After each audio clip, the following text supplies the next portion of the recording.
29장, 30장, 31장, 32장까지 4장에 걸쳐서 애굽의 멸망에 대해서 이야기를 하고 있는데 오늘 마지막 부분입니다. 12째 해라고 하는 것은 이미 바벨론 군대에 의해서 예루살렘이 멸망을 당했어요. 그리고 나서 1년 정도 지났을 때 바벨론에 있던 에스겔이 하나님의 음성을 듣습니다. 2절 말씀 보면 애굽의 바로 왕에 대하여 슬픈 노래를 불러라. 애가를 부르라는 거죠. 슬픈 노래를.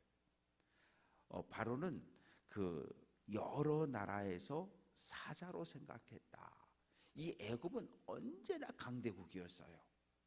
그러니까 우리가 생각할 때 우리나라도 강대국이에요. 이 군사력을 갖고 보면 우리나라가 세계 9위 정도, 경제력도 한 10등. 그러니까 우리나라는 우리가 이 늘 한반도라고 하는 작은 땅, 그것도 반쪽에서 살고 있어서 그렇지 우리가 우리를 잘 몰라요. 그러나 세계에서 우리를 바라볼 때는 대단히 우리나라는 선진국이고 우리나라는 군사력이 대단히 강한 나라예요. 근데 애굽은 역사적으로 보면 늘 강한 나라였어요. 그러니까 주변 나라 사람들이 애굽을 사자라고 생각했던 거예요. 그래서 애굽이 교만했던 거예요. 그래서 나일강을 주변으로 해서 그 주변에 늘 강한 영향력을 펼쳤고 약한 나라들을 속국으로 삼고 식민지로 삼아서 늘 주변에 많은 나라들을 다스렸는데 어디까지 올라갔냐 하면 이 하나님의 자리까지 올라갔던 거예요. 교만. 그래서 하나님께서 애굽을 심판하시는데 3절 말씀 보면 내가 내 많은 백성의 무리를 거느리고 내 그물을 내 위에 치며 그 그물로 너를 끌어올리리로다. 앞쪽에서는 이 악어를 잡을 때 이렇게 갈고리 가지고 아가미를 콱 꿰가지고 그렇게 잡는 이야기가 있었는데 오늘은 하나님께서 그물을 던지겠다는 거죠. 많은 무리 바벨론 군대를 이끌어서 애굽을 정복할 것이다. 이렇게 말씀을 하십니다. 그 상황은 어떠하냐 하면 6절 말씀 보면 내 피로 그 많은 군사가 죽어서 나일강이 핏빛으로 물들고 많은 산 골짜기마다 피가 흐를 정도로 그리고 애굽이 하나님의 심판을 받는 날에 7절 8절 말씀을 보면 내가 너를 불끄듯하여 환한 불이 났는데 그 불을 꺼버린다는 거예요. 하늘의 해, 달, 별들이 전부 빛을 잃어버리고 어둠으로 애굽을 감쌀 것이다. 그렇게 돼서 결국은 애굽이 하나님의 심판을 받고 9절 말씀 보면 애굽이 망했다라고 하는 소문이 여러 나라 먼 지역에 있는 나라들에게까지 소문이 퍼져 나갈 것이고 10절 말씀 보면 내가 하나님이 내 칼을 누구에게 바벨론 왕의 손에 넘겨주어서 바벨론 왕이 애굽을 침략하고 정복하게 될 것이다. 그래서 11절 말씀 보면 주 여호와께서 이같이 말씀하셨다. 바벨론 왕의 칼이 내게 온다는 거예요. 그러니까 이미 애굽은 주전 609년에 한 번, 그리고 주전 605년에 두 번 이 북진을 했어요. 북진 하란까지 가고 갈그미스까지 가가지고 바벨론과 두 번 싸워서 두 번 다 졌어요. 그리고 나서 바벨론 군대가 주전 586년에 예루살렘을 멸망시키고 그리고 나서 애굽을 두 번 침략해서 두 번 다 정복을 해버립니다. 그래서 애굽이라고 하는 나라는 그 후부터 힘을 못 써요. 힘을 쓰지 못합니다.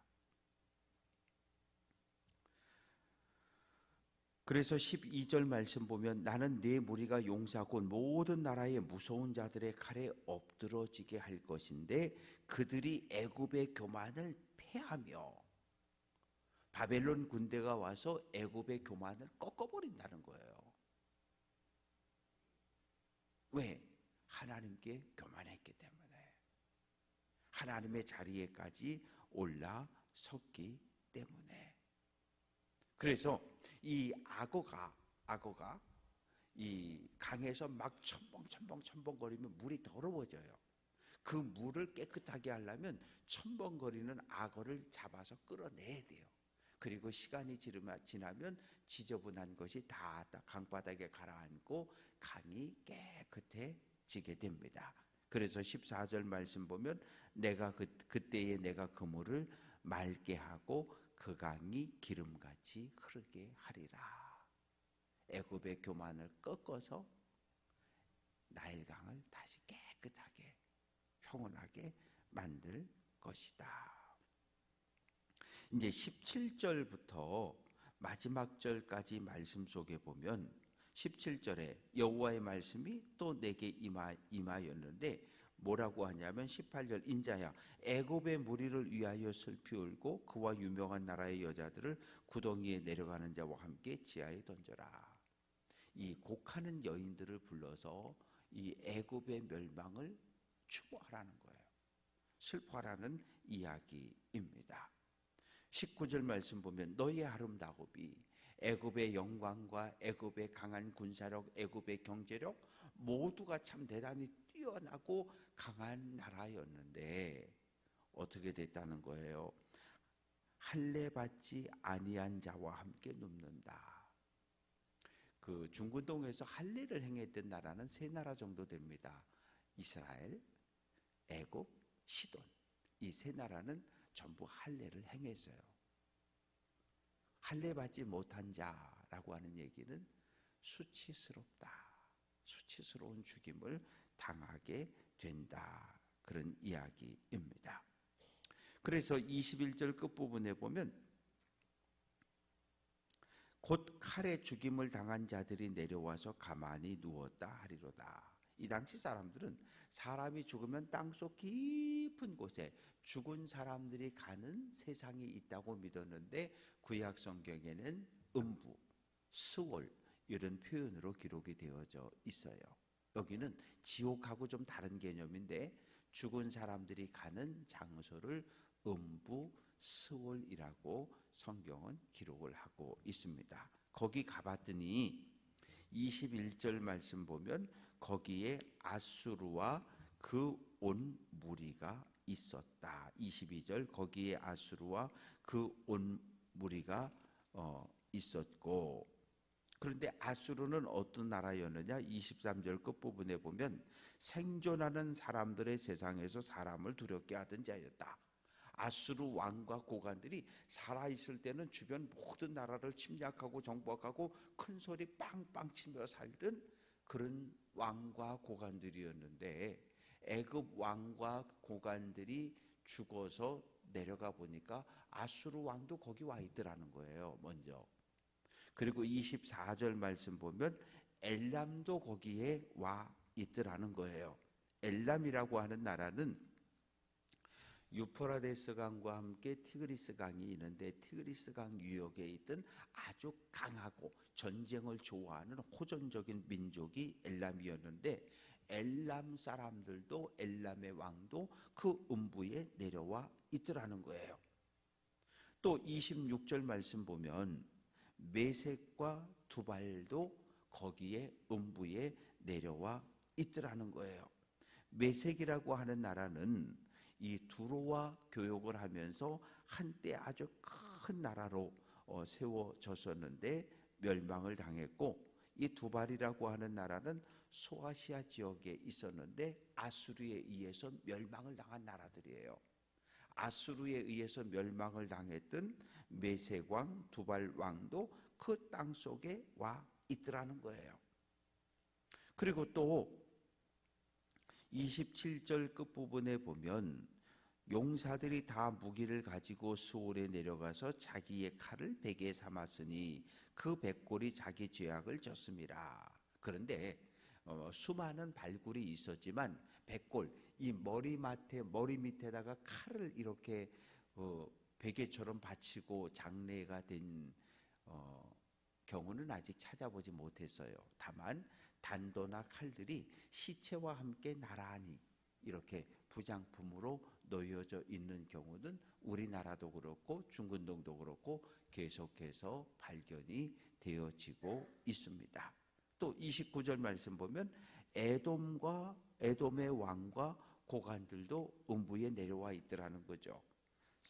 30절 말씀 보면 북쪽 모든 방백이라고 하는 것은 남유다 예루살렘 성을 기준으로 해서 북쪽에 있는 여러 나라의 왕들도 거기에 와 있고 30절 중간에 시돈 사람들도 거기에 와 있더라는 거예요.